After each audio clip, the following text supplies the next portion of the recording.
Good morning students, how are you बेटा।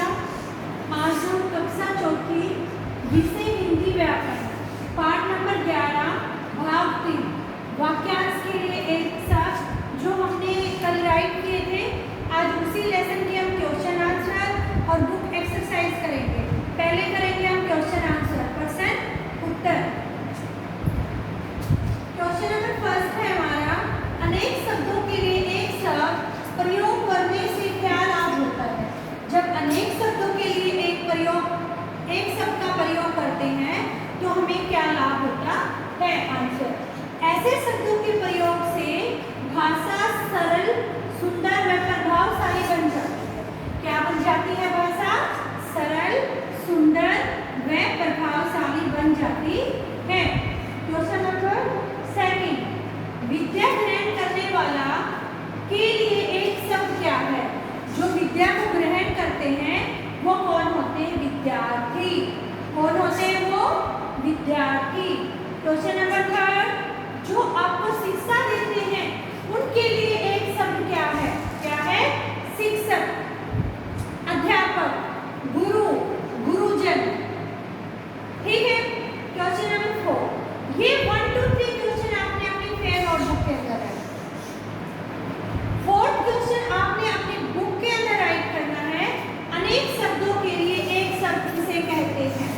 Answer, ऐसा शब्द जिसे अनेक शब्दों के लिए प्रयोग किया जा सके उसे अनेक शब्दों के लिए एक शब्द कहते हैं। एक ऐसा शब्द जिसे अनेक शब्दों के लिए प्रयोग किया जाता है उसे अनेक शब्दों के लिए एक शब्द कहते हैं।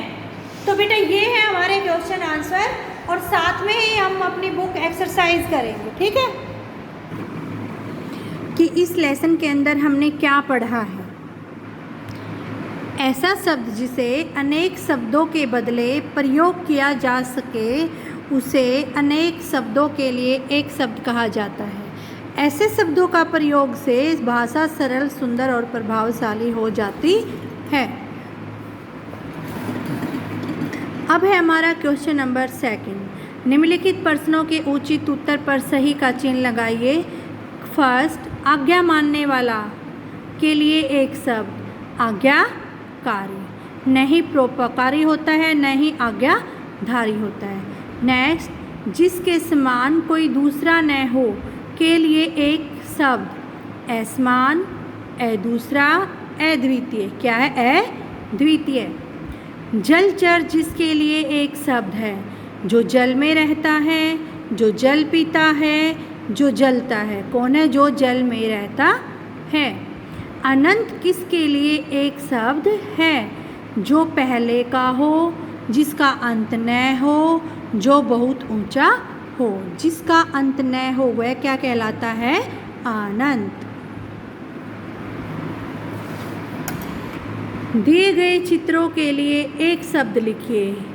क्या ये? किसान, मगरमच्छ, मंदिर या फिर पुजारिन। निम्नलिखित वाक्यों में प्रयुक्त मोटे छपे शब्दों के लिए एक शब्द का प्रयोग कीजिए और रिक्त स्थान भरिए। मंजुल के माता पिता नहीं हैं, वह डैश है। मंजुल के माता पिता नहीं हैं, वह अनाथ है।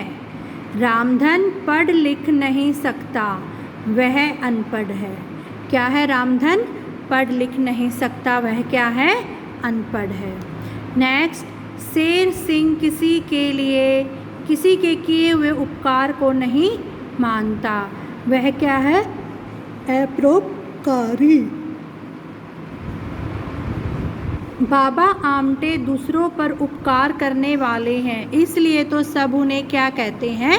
परोपकारी कहते हैं। तो बेटा एक बार हम ये रीड करेंगे। अनेक शब्दों के लिए एक शब्द।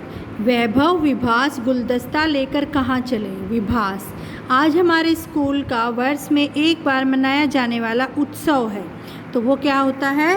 वैभव। अच्छा, वार्षिकोत्सव।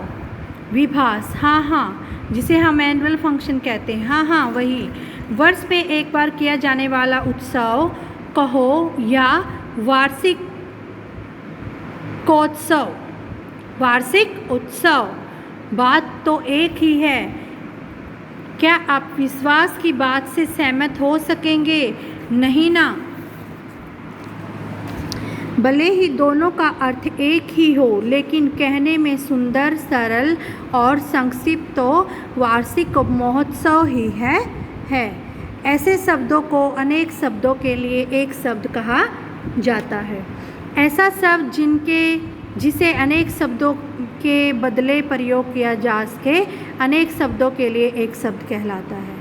ऐसे शब्दों के प्रयोग से भाषा न केवल सुंदर हो जाती है, बल्कि सटीक और प्रभावशाली भी हो जाती है। तो बेटा ये है आपकी बुक एक्सरसाइज, या आपने अपनी बुक के अंदर राइट करनी है। क्वेश्चन आंसर आपने अपनी नोटबुक में राइट करने हैं। राइट करके सब बच्चों ने साथ के साथ लर्न करने हैं, और लर्न करके फिर क्या करोगे आप? Written practice. ठीक है? Okay students, thank you, have a nice day.